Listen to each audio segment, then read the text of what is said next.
የአማራ ፋኖ ኃይል ትሊሊ ከተማ ላይ በፈጸመው የሞርተር ድብደባ የአማራ ክልል ፕሬዝዳንት የሆኑት አረጋ ከበደ ከሚመለከታቸው አካላት ጋር ስብሰባ አቋርጠው ለጥቂት በመትረፍ ወደ እንጅባራ ሸሽተዋል በማለት የአማራ ፋኖ አሳወቀ። እንደ አማራ ፋኖ ገለጻ የክልሉ ፕሬዝዳንት ብዛት ባላቸው የመንግስት የጸጥታ ኃይሎችና በዙ 23 ተከቦ ትሊሊ ከተማ ላይ ህዝባዊ የፕሮፓጋንዳ ውይይት ሊያደርግ በተቀመጠበት ጥቂት ደቂቃ ልዩነት ከወደ ፋኖ በተወሰደ የሞርተር ጥቃት አዳራሹ ላይ ሁከት በተፈጠረበት ቅጽበት በየት እንደወጣ ሳይታወቅ ስብሰባውን በትኖ ወደ እንጅባራ መሸሹን አረጋግጠናል በማለት ገልጸዋል። የክልሉ ባለስልጣናት ባለፉት ቀናት በፍኖተ ሰላምና በቡሬ ላይ ያደረገውን ህዝባዊ ፕሮፓጋንዳ ዛሬም ትሊሊ ላይ ለመድገም ቢያስብም የአማራ ፋኖ ኃይል ግን ህልሙን አክሽፎበታል በማለት የገለጹ ሲሆን አክለውም አረጋ ከበደና ሌሎች የመንግስት አካላት የጀመሩትን ስብሰባ በትነው ከትሊሊ አዳራሽ በመውጣት በፓትሮል ተሳፍረው ፈጣም ወንዝን እንደተሻገሩ በተፈጸመው ተከታታይ ጥቃት አስፋልት ጫፍ በወደቀው የሞርተር ቅንቡላ ለጥቂት ማምለጥ ችለዋል በማለት የአማራ ፋኖ ተናግሯል። ፋኖ መግለጫውን ሲቀጥል መንግስት በአንድ አፉ ፋኖን አጥፍተነዋል፣ በትነነዋል፣ በሌላ አፉ ደግሞ በጫካ ያሉ ወንድሞቻችንን ኑበሏቸው እያለ በተለያዩ ሚዲያዎች ሲናገር ቢቆይም የአማራ ፋኖ ኃይል ግን በትሊሊ ከተማ የሚገኙትን የመንግስት ኃይሎች ከበው ሲያስጨንቁትና በሞርተር ሲደበድቡት ፋኖ ግዙፍ ኃይል መሆኑን ተረድቶ ተጨንቆና ተጠቦ በዙ 23 በብረት ለበስ ፔምፔ ታጅቦ ለማድረግ ያሰበውን ስብሰባ ማካሄድ ሳይችል ለጥቂት ህይወቱን አትርፎ ሸሽቷል በማለት የአማራ ፋኖ መግለጫውን አጠናቋል። በተያያዘ መረጃ በትላንትናው ዕለት ማለትም ታህሳስ 10 ቀን 2018 ዓ.ም ከዚህ መልስ እስከ ግሸን ከደላንታ ወረዳ እስከ ተሪ የመንግስት የጸጥታ ኃይሎች ከአማራ ፋኖ ኃይላት ጋር ውጊያ ያደረጉ ሲሆን የጸጥታ ኃይሉን ዙ 23 በድሽቃ በመምታት ከጥቅም ውጪ ማድረጋቸውንና ተኳሾቻቸውንም በሙሉ መደምሰሳቸውን እንዲሁም በርካታ እግረኛ ሰራዊታቸውን ቁስለኛ በማድረግ ድል ተጎናጽፈናል በማለት የአማራ ፋኖ አሳውቋል። እንደ ፋኖ ገለጻ ያልተጠበቀው ድብደባ የደረሰበት የመንግስት የጸጥታ ኃይል እግሬ አውጪኝ በማለት በሶስት አቅጣጫ ፈርጥጦ ወደ መጣበት የተመለሰ ሲሆን በተጋድሎ ተተኳሽና የተለያዩ ሬሽኖች ሲማረክ ሬሽኖቹ የተመረዙ ሊሆኑ ስለሚችሉ በማለት ጥቅም ላይ እንዳይውሉ አድርገናል ሲል የአማራ ፋኖ ገልጿል። ከነ ተላላኪነቱም ቢሆን ትንሽዬ ድርጅታዊ አውቶኖሚ የነበረው ብአዴን ሙሉ በሙሉ ፈርሶ ብልጽግና ውህድ ድርጅት ከሆነ ወዲህ የአማራ ብልጽግና የሚባለው ስብስብ ቴክኒካልም ቢሆን በራሱ ቆሞ ማሰብ የሚችልበት እድል የለውም በማለት የአማራ ፋኖ ኃይል አመራሩ አስረስ ማረ ገለጸ። አስረስ ማረ አክሎም የአማራ ብልጽግና የሚለው አጠራርም አማራን ወኪል ያለው በማስመሰል ለአብይ አህመድ ፊሽካነት እንዲያገለግል የሚጠቀሙበት አጠራር ነው። ነባሩ የብአዴን ኔትወርክም አርክቴክቶቹም መዋቅሩም በፋኖ ተጋድሎ ተበታትኗል። ሆኖ በየከተሞች ህዝብ እየሰበሰበ የአማራን ህዝብ ትግል ሲያንቋሽሽና ፋኖን ሲረግም መዋሉ አልቀረም ያለ ሲሆን ይህንን ተግባር ፖለቲካ ስራ የሚያዩ ወገኖች አማራ ክልል ውስጥ አገዛዙ እግር እየተከለ ይሆን የሚል ስጋት ሲያድርባቸው እናያለን በማለት ገልጿል። አስረስ ማረ ሲቀጥልም ብልጽግና ከዕለት ግርግር ያለፈ ነገር መስራት የማይችል የቀውስ ቡድን ነው። በአዳራሽ ሰላም ፈላጊ የሚመስለው ኃይል ከአዳራሽ እንደወጣ ህዝብን በገፍ የሚዘርፍና የሚጨፈጭፍ ነው። ከዚህ በፊትም ብዙ ከተሞች ላይ በድሽቃና በሞርተር ብንበትንበትም ህዝብን አስገድዶ ብዙ ሰላማዊ ሰልፎችን ለማድረግ መሞከሩ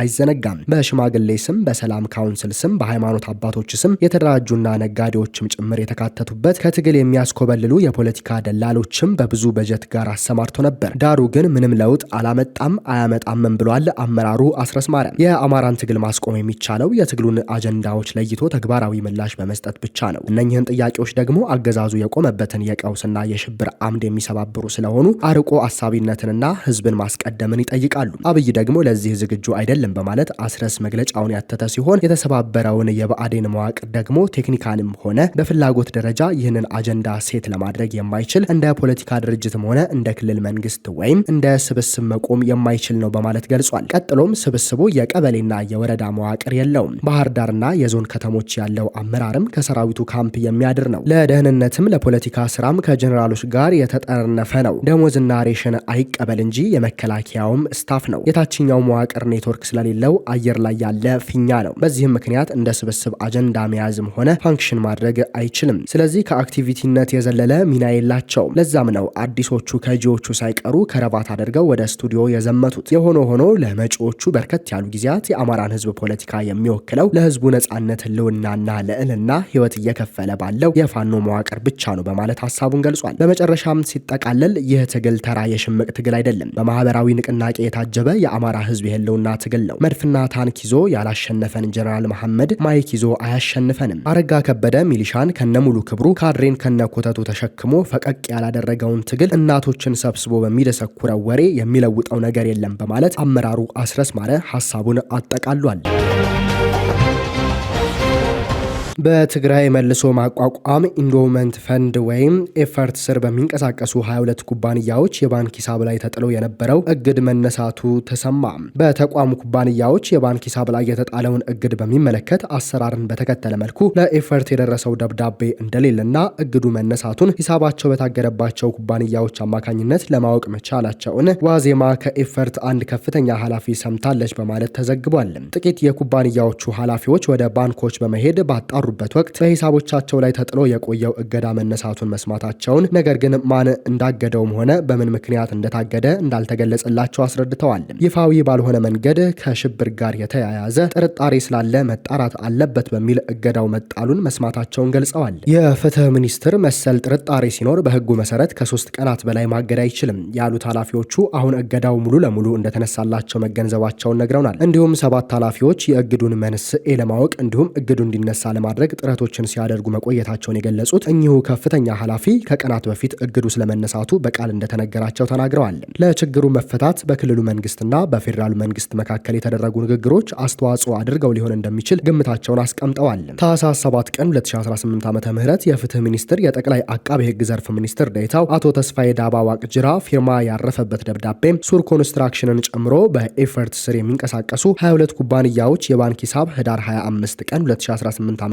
እና ህዳር 30 ቀን 2018 ዓ.ም ለአገሪቱ ሁሉም ባንኮች የተጻፈ 2 ደብዳቤዎች የሂሳብ እግድ መተላለፉን ያትታል። ሆኖም በተቋማቱ ላይ የተጣለው እግድ በአዋጅ ቁጥር 1361/17 አንቀጽ 20/3 እግዱ እንዲነሳ ማዘዙን ለ30ዎቹም ባንኮች ታህሳስ 7 ቀን 2018 ዓ.ም በጻፈው ደብዳቤ ይገልጻል። በደብዳቤው ላይ ፊርማቸው ያረፈው በፍትህ ሚኒስቴር የጠቅላይ አቃቤ ህግ ዘርፍ ሚኒስትር ዴኤታውን አቶ ተስፋዬ ዳባ ዋቅጅራ እንዲሁም ሌሎች ከፍተኛ ኃላፊዎችን ለማነጋገር ተደጋጋሚ የስልክና የአጭር የጽሁፍ መልእክት ሙከራ ብናደርግም ምላሽ አልሰጡንም። የትግራይ መልሶ ማቋቋም ኢንዶመንት ፈንድ ኤፈርት ከቀድሞና አዲስ ባላደራ ቦርድ ጋር በተያያዘ ካለፈው ዓመት አጋማሽ ጀምሮ በፍርድ ቤት ክርክር ላይ ባለበት ወቅት የድርጅቱ ንብረት የሆኑ ኩባንያዎች የባንክ ሂሳቦች ያለምንም የፋይናንስ ምርመራ ከህዳር 24 ቀን 2018 ዓ.ም ጀምሮ በድንገት መታገዳቸውን ህገወጥ ሲል ማውገዙ ይታወሳል በማለት ያስነበበን ዋዜማ ሬዲዮ ነው።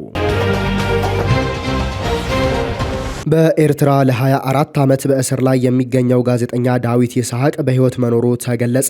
በኤርትራ ለ24 ዓመት ያለምንም ፍርድ የታሰረው ኤርትራዊው ጋዜጠኛ ዳዊት ይስሐቅ በህይወት እንዳለ የስዊድን መንግስት አርብ ዕለት አስታወቀ። የስዊድንና ኤርትራዊ ዜግነት ያለው ጋዜጠኛ ዳዊት በህይወት መኖሩ የተሰማው የስዊድን መንግስት ከ30 ዓመታት በኋላ ለመጀመሪያ ጊዜ ወደ ኤርትራ በመሄድ ከአገሪቱ ከፍተኛ ባለስልጣናት ጋር ከተወያዩ በኋላ መሆኑን ኤኤፍፒ ዘግቧል። የ61 ዓመቱ ጎልማሳ ዳዊት ይስሐቅ እንደ አውሮፓውያን አቆጣጠር በ2001 ዲሞክራሲያዊ ለውጥ እንዲመጣ የሚጠይቅ ጽሁፍ በጋዜጣ ላይ ካወጣ በኋላ ነበር በኤርትራ መንግስት በቁጥጥር ስር የዋለው። የኤርትራ መንግስት ወደ 20 የሚጠጉ ከፍተኛ ሚኒስትሮችን፣ የፓርላማ አባላትንና ነፃ ጋዜጠኞችን ሲያስር ዳዊትም ከእነዚህ መካከል አንዱ ነበር። ጋዜጠኛ ዳዊት ይስሐቅ በእስር ላይ በቆየበት ዓመታት አንድም ክስ ያልተመሰረተበት ሲሆን ቤተሰብም ሆነ የትኛውም አካል ስላለበት ሁኔታ መረጃ ለማግኘት ሳይችል ቆይቷል። አስመራ ጋዜጠኛው በእስር ላይ ባለባቸው ዓመታት ሁሉ የት እንዳለ ወይም ስለ ጤንነቱ ምንም አይነት መረጃ ሰጥታ አታውቅም። የእኛ ግምገማ ወይም ጋዜጠኛው በህይወት እንዳለ ነው። በጉብኝታችን ወቅት ከዚያ ግምገማ ጋር የሚቃረን ምንም አዲስ መረጃ አልደረሰንም ሲሉ ሚኒስትሯ ለኤኤፍፒ የዜና ወኪል ተናግረዋል። የዜና ወኪሉ ስቴነር ጋርድ ግምገማቸው የተመሰረተበትን መረጃ ምን እንደሆነ ቢጠይቅም ለመናገር ፈቃደኛ ሳይሆኑ ቀርተዋል። የእርሱ ከእስር መፈታትና ከቤተሰቡ ጋር መገናኘት ምን ያህል አስፈላጊ እንደሆነ ግልጽ አድርጌያለሁ ሲሉ አክለዋል። የጋዜጠኛ ዳዊት ልጆች የሆኑት ቤተልሔም እና ዳናይት አርብ ዕለት በሰጡት መግለጫ የስቴንጋርድን ጉብኝት ተከትሎ ተስፋ እንዳላቸው ተናግረዋል። የስዊድን የውጭ ጉዳይ ሚኒስትር ከጉብኝቱ ጋር በተያያዘ አባታችን በቅርቡ እንደሚፈታ ማረጋገጫ እንደተቀበለ እንገምታለን ብለዋል። በተመሳሳይ ጊዜ አሳሳቢ ጥያቄዎች አሁንም አሉ። ኤርትራ የውጭ ጉዳይ ሚኒስትር አባታችንን በሰብአዊነት እንድትለቅ በመስከረም 25 ላቀረበው ጥያቄ እስካሁን ምላሽ አልሰጠችም። በተጨማሪም ስዊድን ጋዜጠኛው በህይወት ስለመኖሩ በማሻሻያ መልኩ የሚያረጋግጥ መረጃ ማግኘት አለመቻሏ ትልቅ ሀዘን እንደሆነ ተናግረዋል።